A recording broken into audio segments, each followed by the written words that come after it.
नमस्कार दोस्तों, स्वागत है आपका मेरे चैनल गोविंद गोपाल में। फिर से एक बार दोस्तों इस वीडियो में हम बात करेंगे बेसिक शिक्षा से जुड़ी कुछ अपडेट को लेके। हम बात करें सबसे पहले प्रमोशन को लेके। तो आप जैसे जानते हैं कि प्राइमरी में पढ़ाने के लिए अब प्राइमरी का टेट होता है और जूनियर में पढ़ाने के लिए जूनियर का टेट होता है। पहले प्रमोशन में जूनियर में जब शिक्षक जाते थे प्राइमरी से तो उनको किसी भी टेट की आवश्यकता नहीं पड़ती थी, लेकिन जब से एनसीईआरटी ने ये नियम लागू किया कि अब आपको जूनियर में भी पढ़ाने के लिए जूनियर का टेस्ट चाहिए, चाहे आप भले ही प्रमोशन के द्वारा आए हों, तब से ये कोर्ट का मुद्दा बन गया है। यानी हिमांशु राणा जो एक शिक्षक है, उन्होंने कोर्ट में एक याचिका दाखिल की जिसमें बताया कि एनसीईआरटी की नई गाइडलाइन के अनुसार अब यदि कोई शिक्षक प्राइमरी से जूनियर में आता है तो उसको जूनियर का टेट पास होना चाहिए। अब जानते हैं कि एनसीईआरटी ने 11/9/2023 को एक नोटिफिकेशन जारी किया था जिसमें कहा था कि आप टेट पास शिक्षकों का प्रमोशन कर सकते हैं, समायोजन भी कर सकते हैं। जब वो जूनियर में जाएंगे तो उनके पास टेट का सर्टिफिकेट होना चाहिए। लेकिन इसके बाद भी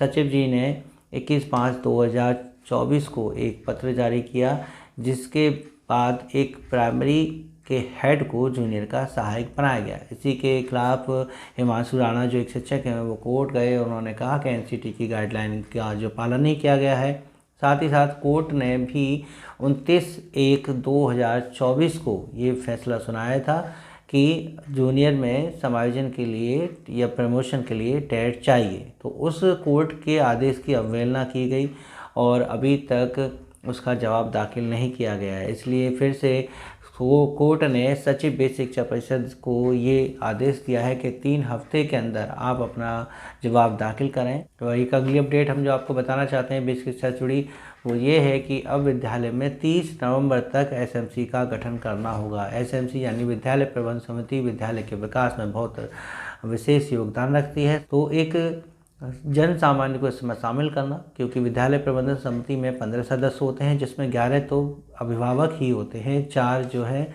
अलग सदस्य होते हैं जिनमें एक स्थानीय प्राधिकारी होता है, लेखपाल होते हैं, एनएम होते हैं और विद्यालय के प्रधानाध्यापक या इंचार्ज प्रधानाध्यापक होते हैं।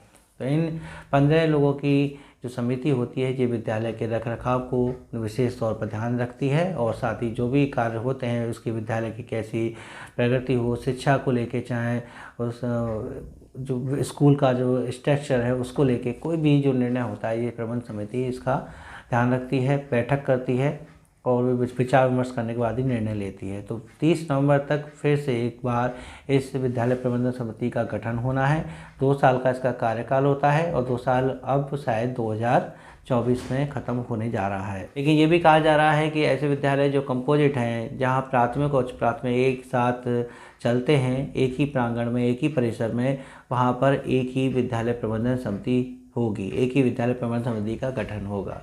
तो ये अपडेट थी बेसिक शिक्षा से जुड़ी। और एक अपडेट और है जो मातृत्व अवकाश को लेके है, यानी सीसीएल को लेके है।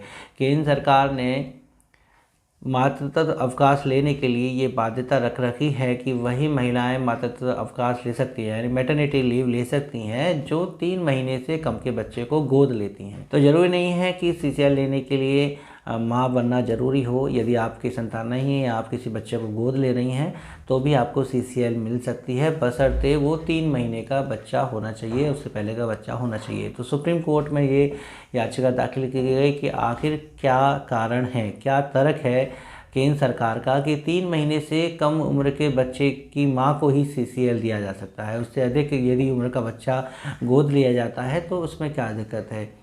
ये एक समाज कल्याण वाली बात है। तो इसमें ये देखा जाएगा कि यदि कोई माँ अगर किसी और बड़े बच्चे को गोद ले सकती है तो उसको सीसीएल क्यों नहीं मिल सकता। आपको बता दें कि सीसीएल जो है केंद्रीय कर्मचारी और राज्य कर्मचारी दोनों को मिल सकता है और इसमें 18 साल तक बच्चे की देखभाल के लिए 2 साल की जो है छुट्टी यानी अवकाश मिलता है सीसीएल में। तो यही बात है कि 3 महीने से छोटे बच्चे को अगर हम गोद लेते हैं तो उसे 18 साल के होने तक 2 साल की छुट्टी शिक्षिका या जो भी कर्मचारी है वो इसको ले सकता है।